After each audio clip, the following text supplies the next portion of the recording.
Betrayal doesn't crash through your life like a thunderstorm.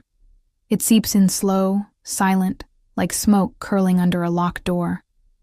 You don't even realize it's there until the air's too thick to breathe and the whole room's already burning. When it came for me, I was 17, sitting at my Aunt Laura's dining table while every face I'd known my whole life turned toward me like I'd already confessed to something I hadn't done.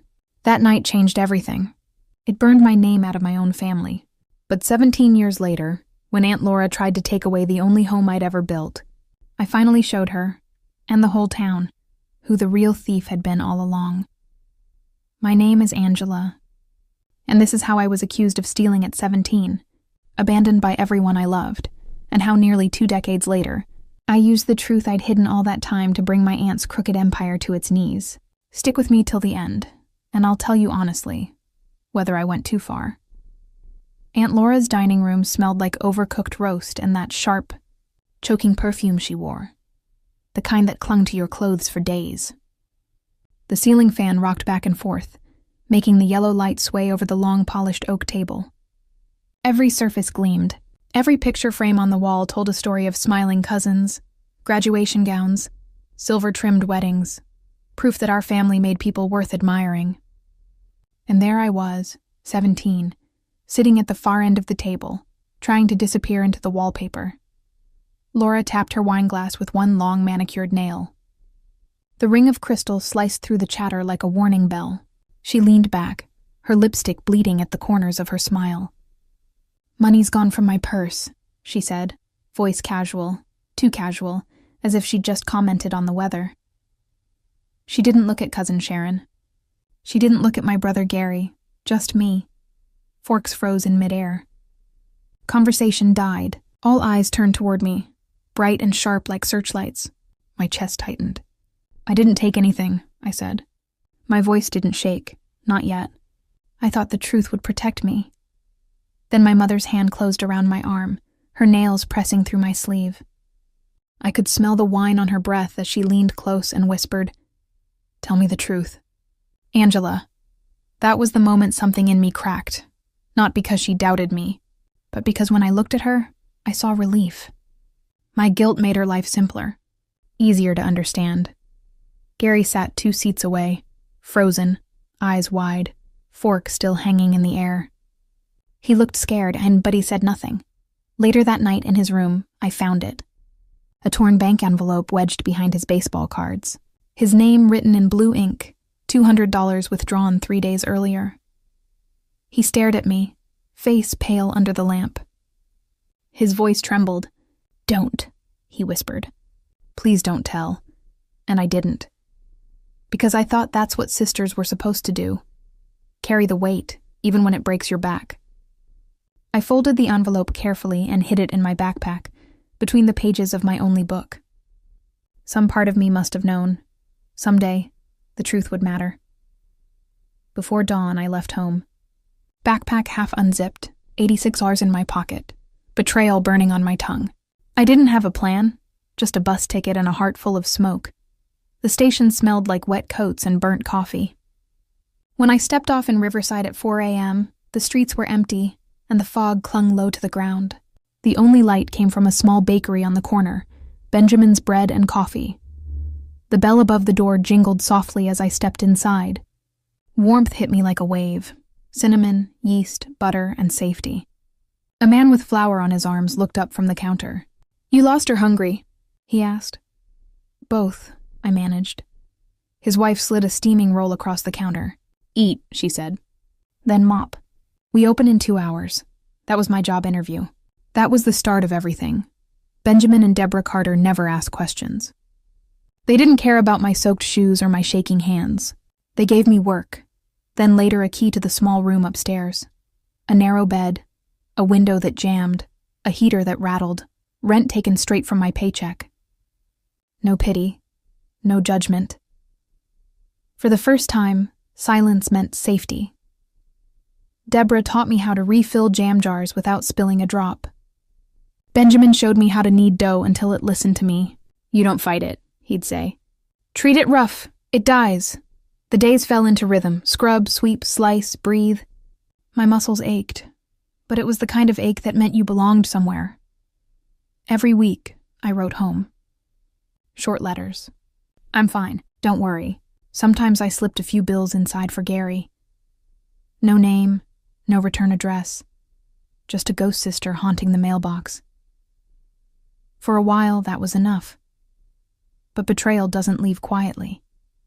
It circles back when you least expect it. One morning, a white envelope slid under the bakery door. The rent was going up at 18%. At the bottom, the name hit me like a punch. Mercer Properties. Aunt Laura's company. The same family that had thrown me out was now trying to take my home again. I stood in the kitchen, hands covered in flour, staring at the paper until the letters blurred. Deborah put her hand on my shoulder. "We'll figure it out," she said softly, but her voice trembled. I couldn't let them lose this place. Not her, not him, not again, so I started fighting, quietly at first. I saved every receipt, every email, every late-night phone call. I photographed the leaky ceiling and broken heater. I gathered proof of rent payments made faithfully for 15 years. I spent nights at the library studying tenant law under flickering lights. The deeper I dug, the uglier it got. Mercer Properties had done it before. Hiking rents, forcing small businesses out, letting buildings rot until tenants broke. It wasn't business. It was predation. But I wasn't that scared 17-year-old anymore. Word spread. A local reporter came. The story hit the papers. Beloved Riverside Bakery bled dry by corporate landlord. Customers flooded in. Strangers filled the tip jar, bought bread in bulk, and whispered, "We've got you." Something inside me lit up. For the first time, I wasn't running. I was standing my ground. Then, one evening, Benjamin and Deborah sat me down. Steam curled from their tea. "We're ready to retire," Benjamin said. "We want you to take the shop." I was 34, broke, terrified, and for the first time, ready. I gathered everything. The letters, the photos, the documents.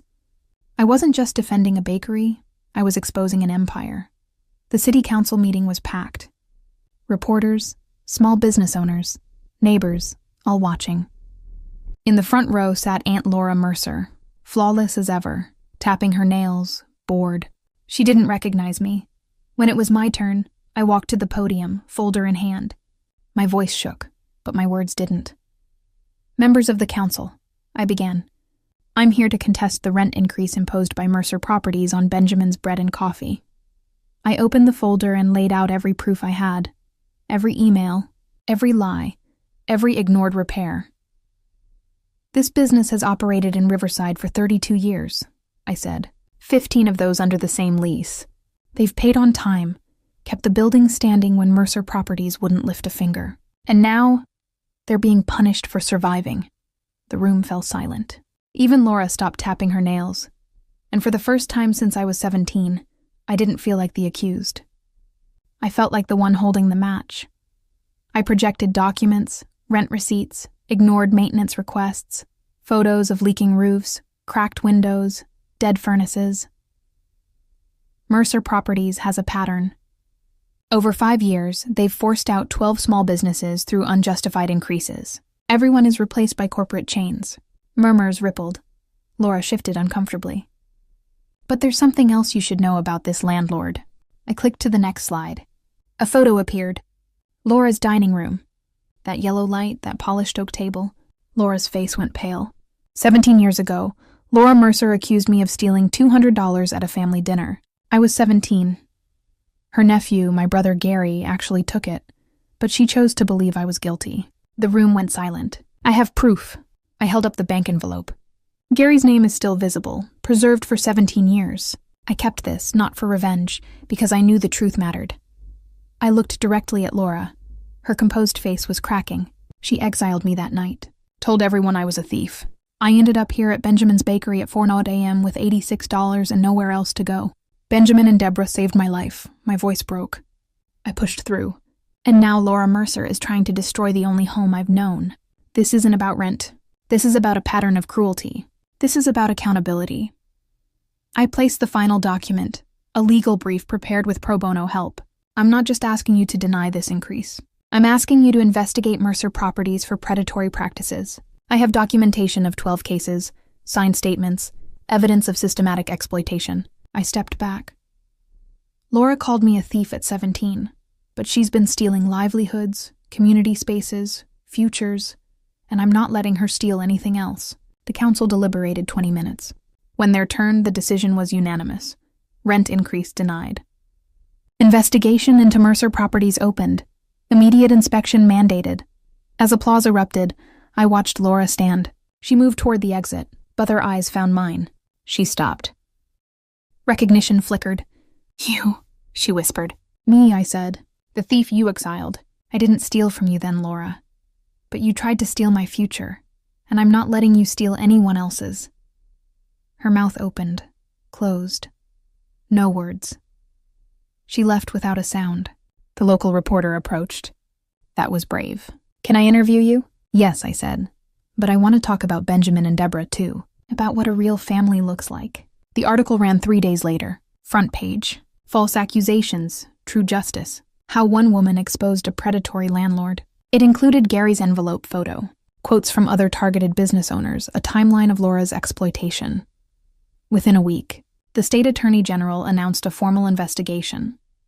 Laura's company faced $340,000 in fines, mandatory restitution, civil lawsuits. Her pristine reputation built on philanthropy and church donations crumbled like stale bread. 2 months later, the bakery bell rang. Gary stood in the doorway, older, leaner, but the same eyes that once begged me to stay silent. He didn't speak at first, just stood there, shifting, gaze sweeping the bakery like he wasn't sure he was allowed inside. Finally, I heard what you did. At the hearing, nodded, waited. You told the truth, he said, voice cracking about me. I kept that envelope for 17 years. Not because I hated you, because I knew the truth would matter more than keeping peace. I swallowed hard. I'm sorry for everything. For letting you take blame. For never speaking up. I know, I said. The words I'd craved were finally there, and I realized I didn't need them anymore. But he did. I slid a roll across the counter, just like Deborah had done for me. Eat, I said. He stared, confused. Then mop, I added. His laugh cracked into a sob. What? You want forgiveness, Gary? Earn it. I work here every Saturday for a year. Face the people. Learn what accountability looks like. Tears streamed. Really? Really? Benjamin and Deborah gave me a chance with nothing. I'm giving you the same, but you do the work. He nodded, unable to speak. And Gary, Laura knows now. The whole town knows you can't hide. So if you're here, be honest about everything, I will. He whispered.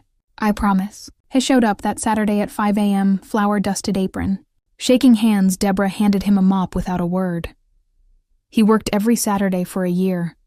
I learned to knead dough, to smile at customers who whispered, to face his shame. Slowly, he became someone worth forgiving. Laura never apologized. Not to me. Not to anyone. But her company faced massive fines, lost contracts. Her board forced her to step down as CEO. The other businesses Mercer Properties pushed out. Some came back. New owners filled empty storefronts. Riverside breathed again. And me, I'm still here. Benjamin and Deborah transferred ownership officially. We're named it Benjamin's & Co., honoring them. Honoring the community that saved me. My name is on the lease. My hands are still dusted with flour. My heart is still beating. Some nights I lock up late.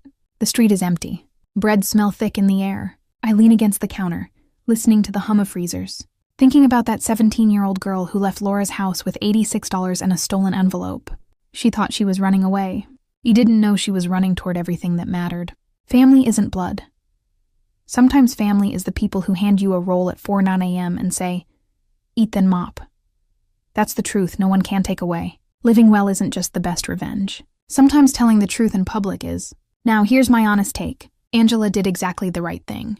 Laura destroyed a 17-year-old's life over a lie, and 17 years later tried to destroy Angela's home. Exposing a pattern of predatory behavior that hurt 12 businesses isn't revenge. It's justice. And making Gary work for forgiveness. That's real accountability.